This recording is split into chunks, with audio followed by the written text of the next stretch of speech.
دا درمل او طبي وسایل د پکتیا عامه روغتیا ریاست په همکارۍ د ژغورنې نړیوالې کمیټې په مالي مرسته د تطبیق کوونکي هیلټ نیټ مؤسسې له لوري د مرکز ګردیز او لرې پرتو ولسوالیو 46 روغتیایي مرکزونو ته ولېږدول شول چې تر ډیره بریده به د ناروغانو ستونزې ورسره حل شي. پکتیا ولایت د $90,000 په ارزښت باندې دوی چې اکثره دوی ده او په دې کې طبي لوازم یا میډیکل اکوپمنټ هم دي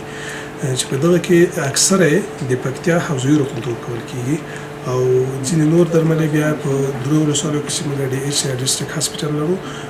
یو ته هم ورکول کیږي او د دې ترڅنګ تقریبا پکتیا ولایت کې شپږ دېرش روغتیایي مراکز چې د انټرنیټ مؤسسې طرفه سپورټ کیږي شپږ څلوېښت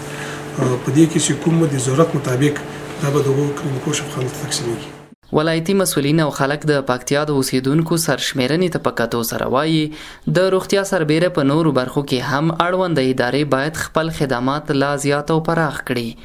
څو ورسره دوی ته اسانتیاوې برابرې شوې وي. د موږ ولایت د زون په سطح باندې ولایت پراخ نفوس لري او 14 ولسوالۍ لري. هغه مشکلات او ضرورتو ته په کتو باندې دغه مشکل د موږ پرانه حل کېږي. کوشش وکړو د دولت طریقې کې نور مساتل طریقې تر څو پورې د موږ د صحت په بخش کې هغه ډیر مشکلات حل کړو. دلته ډیر د مخکې به د ولسوالیګانو نه چې خلک راتلی خو ډېر به وو جنګونه به وو ډېر به نه سره راتلی. اوس له خوست راځي له پکتیکا نه راځي له غزني نه راځي دلته یې بستر هم ډېر ده مریضان هم ډېر ده. په حقیقت سره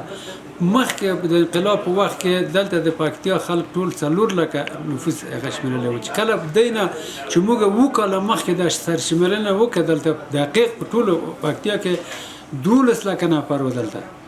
دا په داسې حال کې ده چې تر دې مخکې د پکتیا یو شمېر اوسیدونکو د روغتیا په ځانګړي ډول درملو برخه کې غوښتنې درلودې